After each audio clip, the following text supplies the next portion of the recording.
سلام همه دوستان، همه فالوورای عزیزم. از ویتامین داداشی مزاحمتون میشیم.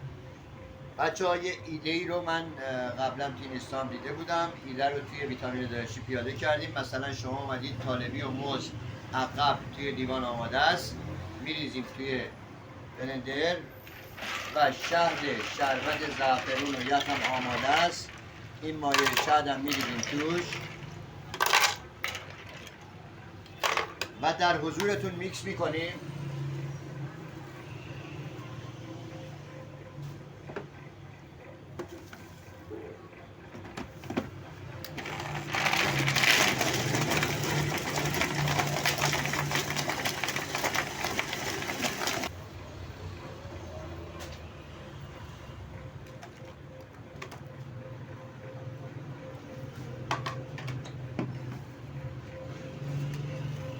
آب میوه‌ای رو که میخواید آماده است،